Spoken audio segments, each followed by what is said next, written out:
അവൻ വീണത് വെള്ളത്തിലെ പാറയിലേക്കാ. അത്ര ഉയരം നിന്നൊരാൾ അങ്ങനെ വീണാൽ രക്ഷപ്പെടില്ല. 3.5 തരം അത്. 3.5യോ 4.5യോ. ഇനിയിപ്പോ ചികിത്സയിലൂടെ വിനയൻ സാധാരണ ജീവിതത്തിലേക്ക് തിരിച്ചു വന്ന അപകടം പറ്റിയതിന്റെ പിന്നിൽ നിന്റെ പങ്ക് അവ പറയുന്ന ഉറപ്പാ. വിസ്മയതറിഞ്ഞ വിനയന്റെ ഓപ്പറേഷന് വേണ്ടി നമ്മൾ കാശ് മുടക്കിയതൊക്കെ അവൾ മറക്കും. നമ്മുടെ എല്ലാ സ്വപ്നങ്ങളും പദ്ധതികളും തകർത്ത് അവൾ അവളുടെ വഴിക്ക് പോകും. മാത്രമല്ല വിനയചന്ദ്രൻ കേസ് കൊടുത്ത് ഇതിന്റെ പേര് നമ്മളെല്ലാം അകത്താക്കും. അതാണ് ഇനി സംഭവിക്കാൻ പോകുന്നത്. ഒരു സംശയവും വേണ്ട. അതുമാത്രമല്ല പ്രശ്നം, ഇവിടെ ഇപ്പോ അജയ് ഘോഷിന് നമ്മുടെ നീക്കത്തിൽ സംശയം തുടങ്ങിക്കഴിഞ്ഞു. അളകനന്ദ ഇവിടെ വന്ന് അവനുമായി സംസാരിച്ചു പോയ ശേഷമാ അവന് നമ്മളെ സംശയം തുടങ്ങിയത്. അളകനന്ദ വിസ്മയക്കിടത്തിയ ഹോസ്പിറ്റലിൽ നിന്ന് എന്തെങ്കിലും മനസ്സിലാക്കിയിട്ടുണ്ടോന്ന് എനിക്കിപ്പോ സംശയമുണ്ട്. അജി ഇപ്പൊ നമ്മൾ പറഞ്ഞത് പാതിയെ വിശ്വസിച്ചിട്ടുള്ളൂ.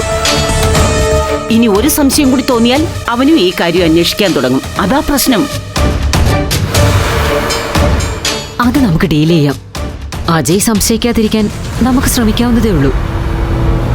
പക്ഷെ അളകനന്ദയ്ക്ക് സംശയം ഉണ്ടെങ്കിൽ അവൾ അതിന്റെ വിത്തും വേരും ചികഞ്ഞ് കണ്ടുപിടിച്ചേ വിശ്രമിക്കൂ. കാരണം നമ്മളാണ് അവളുടെ ഒന്നാമത്തെ ശത്രു. അതിനവൾ പ്രതികാരം ചെയ്താലേ അടങ്ങൂ. ശരിയാ. അത് മാത്രമല്ല, അജിയെ നമ്മളുമായി തെറ്റിക്കാൻ അവൾക്ക് ഈ ഒരു കാര്യം മാത്രം മതിയാവും. അതോടെ അജിയെ നമുക്ക് നഷ്ടപ്പെടുകയും ചെയ്യും. എന്തായാലും ഡോക്ടർ മായാവതിയുടെ ക്ലിനിക്കിൽ നിന്ന് ഈ ഒരു രഹസ്യം പുറത്തു പോകില്ലെന്നാണ് എന്റെ വിശ്വാസം.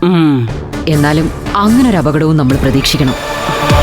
വാസ്തവത്തിൽ 2 ഭീഷണികളാണ് നമ്മുടെ തലയ്ക്ക് മുകളിൽ നിൽക്കുന്നത്. ഒന്ന്, അളകനന്ദ ഇതറിഞ്ഞ അജയ് ഘോഷിനെ നമുക്ക് നഷ്ടപ്പെടും. 2, വിനയചന്ദ്രൻ പഴയ അവസ്ഥയിലേക്ക് തിരിച്ചു വന്ന അതോടെ എല്ലാ അർത്ഥത്തിലും നമ്മുടെ കണ്ടകശനി തുടങ്ങും. അതാണ് അവസ്ഥ.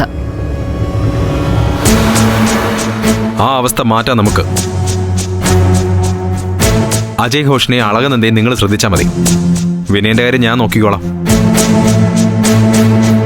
അവൻ നോർമൽ ലൈഫിലേക്ക് തിരിച്ചു വരുമെന്ന് കണ്ട എന്ത് വില കൊടുത്തും വിനയചന്ദ്രൻ എന്ന ഭീഷണിയെ ഞാൻ ഇല്ലാതാക്കും. അവൻ കാരണം ചേച്ചിയുടെ സ്വപ്നവും നമ്മുടെ പദ്ധതികളും നടക്കാതിരിക്കില്ല. വിനയചന്ദ്രന്റെ അപകടത്തിന് പിന്നിൽ നമ്മളുണ്ടെന്നത് ഒരിക്കലും വിസ്മയം അറിയില്ല. അത് ഞാൻ തരുന്ന വാക്കാ. മതി. വിനയചന്ദ്രൻ ഓർമ്മ ക്ഷയിച്ച് സാവധാനം മരണത്തിലേക്ക് പോകണം. എന്നാലേ നമുക്ക് ഭാവിയുള്ളൂ. ശിവൻ അത് ശ്രദ്ധിച്ചാൽ മതി. ബാക്കിയെല്ലാം തനിയേ ശരിയാവും. ഉറപ്പാ.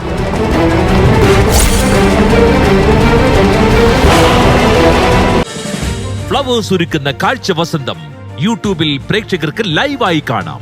ഫ്ലവേഴ്സ് കോമഡിയിൽ ജോയിൻ ചെയ്യൂ, ആസ്വദിക്കൂ.